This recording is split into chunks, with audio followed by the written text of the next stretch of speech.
When you think of monsters, you probably picture something grotesque.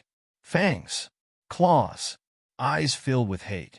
But the What are you doing in my swamp? real monsters? They blend in. They're not hiding under your bed.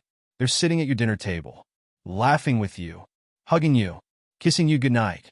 And in the end, they die with a smile on their face. This story is not about some far-off tragedy. It's not something you can shrug off as happening to someone else. This is real. It happened right here. And the scariest part is, it could happen to anyone. We all want to believe that the people closest to us are who they say they are. That our spouses, our friends, our family, they're good, trustworthy, safe. But what if one day you wake up and realize that the person you've been living with is a monster, a predator wearing a mask of normalcy, someone capable of the unimaginable? She thought she was safe. She thought she knew them. But now, she's left with nothing but questions. How could she have been so blind? Well. How the turntables... Why didn't she see the signs? How did it come to this? He was always so kind, so loving. He smiled at me every day. Even that day. He smiled. Why didn't I see it? It's always the same story. They never see it coming.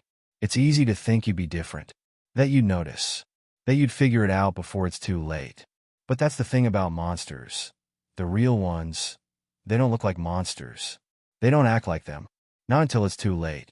These monsters, they don't live in shadows. They don't hide in dark alleys. They live among us. They're your neighbors, your coworkers, your friends.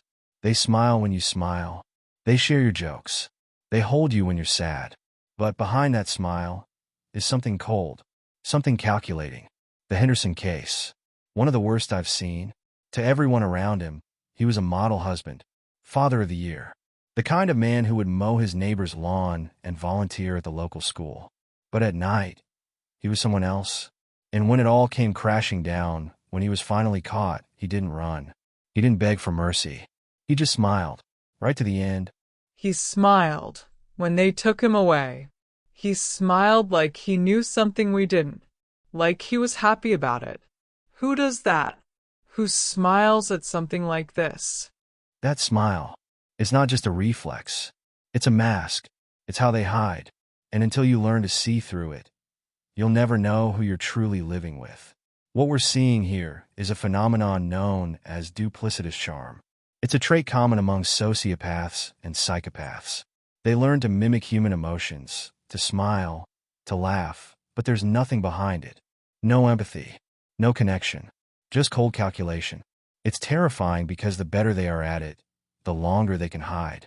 And the longer they hide, the more confident they become. To them, it's a game, and that's why they smile. Because in their minds, they've already won. They always leave something behind, some sign. But by the time we find it, it's too late. The truth is, the real monsters aren't hiding. They're smiling right at us. And the question you need to ask yourself is, how well do you really know the people you're living with? I've spent my career hunting monsters, but they're not the kind you can outrun. They're the kind you have to outthink. And if you're not careful, you'll never see them coming. But here's the thing, you can learn to spot them. You can see the signs, and I'm going to show you how. In this documentary, we're going to dive into the minds of those who live behind the mask. We'll reveal the red flags, the hidden behaviors, the subtle signs that could save your life.